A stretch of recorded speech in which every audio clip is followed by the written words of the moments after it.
We're now going to talk about Margaret Thatcher and her way to become the Prime Minister. Margaret Hilda Thatcher was born 13 October 1925 and died 8th of April 2013 as an 87-year-old lady. She was born in Grantham in Lincolnshire in England. Margaret was a British politician who was the Prime Minister of the United Kingdom from 1979 to 1990 and the leader of the Conservative Party from 1975 to 1990. Margaret is the only one that has ever been a female Prime Minister in the United Kingdom. And when Margaret was younger, she worked at a grocery store, which came out as a very negative thing, and she was made fun of. But then a few years later, she got the opportunity to start on Oxford, and that is when it all started. Margaret Thatcher's way to be the Prime Minister. Margaret Thatcher started her political career in young age. During the Parliament election in 1950 to 1951, she was the candidate for the Conservatives in Dartford. She got attention for being the youngest and only female candidate. She lost both times, but reduced the Labour majority, first with 6,000 and another 1,000 later.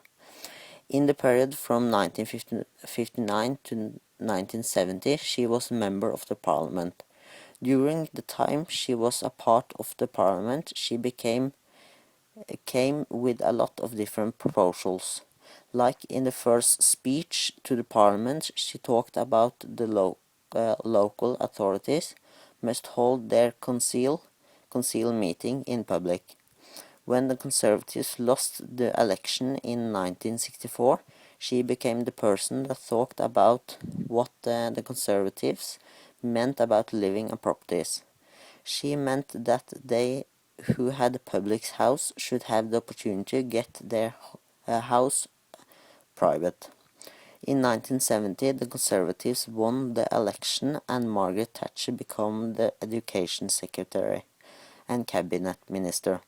During her minister period, a lot of grammar school got closed and this school got changed out with comprehensive schools that have more opportunities for the students. Under her period government got a lot of media attention. The reason why was because they had tried to reduce the public expenses.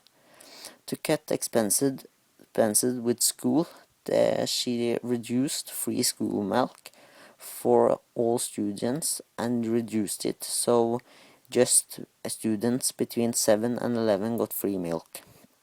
A while after this change, it had been showed that Thatcher didn't want to do this, but she got forced by the financial minister.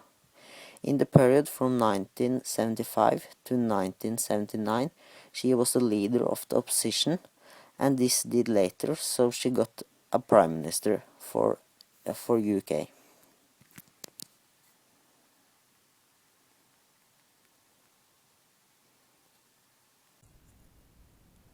After Margaret Thatcher won her first election in 1979, the first tough challenge had to be solved. Britain's economy was on a collision course and something had to be done. The first years with Thatcher as Prime Minister was characterized by high unemployment and the economy was still heading the wrong direction. But Margaret Thatcher turned the negative trends and got Great Britain back on track. Both this and the Falkland Wars was two of the main reasons for why Margaret Thatcher won a solid victory in the 1983 election in Great Britain. This meant that Thatcher could lead Britain for 4 more years. Margaret Thatcher was a strong leader and she showed that very early of her 11 years as Prime Minister, especially under the Falkland Wars. She was desperate after taking back the Falkland Islands from Argentina. There was absolutely nothing that could stop her. The Falkland Wars ended with a victory for Great Britain. This meant that Britain was overtaking the Falkland Islands. It was after she got re-elected in 1987, people in the United Kingdom really got unsatisfied with Thatcher's way of leading the country. She did not want to join the European Union, and after the government invented the community charge in Scotland, people was outrageous, and when persons inside her own party started asking questions about her way of leading the country, she decided to resign as a prime minister in 1990. Margaret Thatcher reassignment. Margaret Thatcher resigned as prime minister when it was all clear that the party was no longer behind her. In the leadership ballot in 1990, her former colleague Michael Heseltine, who had resigned for her cabinet years earlier, ran against her for the party leadership. In the first ballot, she did not get in quite enough votes for her to win outright, and therefore they had to have a second ballot. At first, she said she would stand, but then all of her cabinet ministers told her that she would likely lose the next ballot, and the best way to keep Michael Heseltine from winning was to resign. It was obvious to her that she would lose, so she thought it was better for her to resign as party leader than lose to Michael Heseltine. When she resigned as party leader, she could not be prime minister either. As Alina told you, Margaret Thatcher died April the 8th, 2013, and the funeral was the 17th April the same year. It is now known that she had planned her funeral for over the last 10 years, and that she previously voted for a state funeral.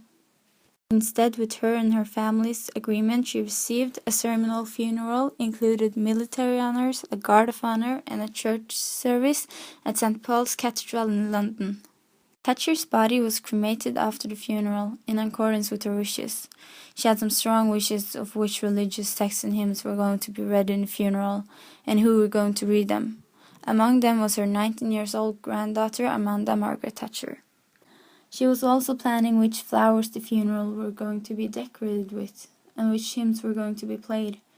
Thatcher's family were going to pay for the cremation, the flowers, and the transport, and the state were going to fund the remainings. The total public spending on the funeral was £3.6 million.